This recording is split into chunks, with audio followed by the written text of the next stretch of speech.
Hello bachcho, let's read the question. The question says match list 1 with list 2. In list 1 we have protoplast fusion, plant tissue culture, meristem culture and micropropagation.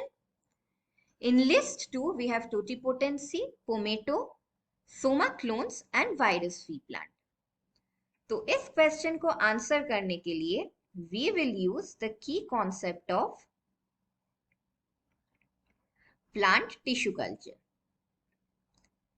तो plant tissue culture एक biotechnological application है in which you can regenerate a whole plant from explants. अब explants क्या है? This can be any part of the plant like the root, stem, cotyledon or the leaves, जहां से you can produce a whole plant if they are grown in a nutrient rich media. One important feature of plant tissue culture is it needs to be done in sterile condition. That is, ये free होना चाहिए from any kind of microbial contamination. अब आते हैं हमारे options पे. हमारा पहला statement है the protoplast fusion. अब protoplast क्या है? We know that the plant cells are surrounded by the cell membrane and the cell wall. तो अगर आप एक प्लांट सेल को डाइजेस्ट करोगे विद एंजाइम्स लाइक सेल्यूलेज और मैसेरोजाइम, ये सेल वॉल डाइजेस्टेड हो जाएंगे and you will get a naked plant cell. These are called the protoplast. अगर आप ऐसे दो डिफरेंट प्रोटोप्लास्ट लो विच हैव डिजायरेबल कैरेक्टरिस्टिक्स और इन दोनों को फ्यूज करो या हाइब्रिडाइज करो under aseptic condition, the resultant protoplast will carry the desirable characteristic from both the different plant species. तो ऐसे करके you can develop plants which have desirable characters obtained from two different plants. और protoplast fusion से बनाया गया था pomato, which was the fusion of tomato and potato protoplast.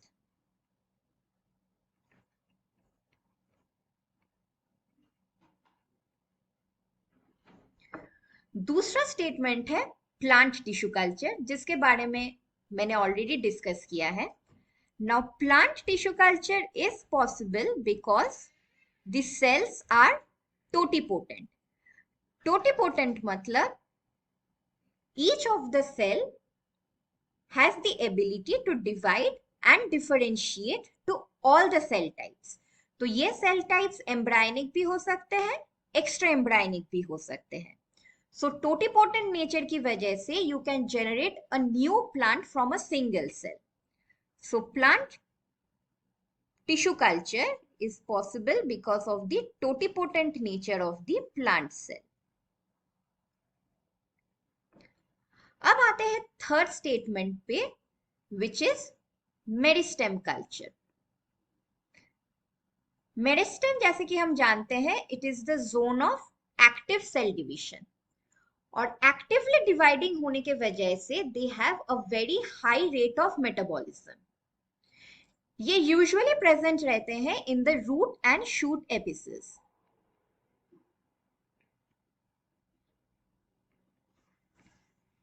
तो अगर ये एक्टिवली डिवाइड करे, वायरस के लिए मुश्किल हो जाता है उनके रेप्लिकेशन को इस फास्ट रेट ऑफ डिवीजन के साथ पेस रखना. इसलिए usually meristematic cells are virus free. Also meristematic cells में वैस्कुलर टिश्यूज नहीं होते हैं and viruses usually vascular tissues के थ्रू ही स्प्रेड करते हैं इन द प्लांट. तो due to the absence of vascular tissues, meristems are used to develop virus free plants. और हमारा लास्ट ऑप्शन था माइक्रोप्रोपगेशन.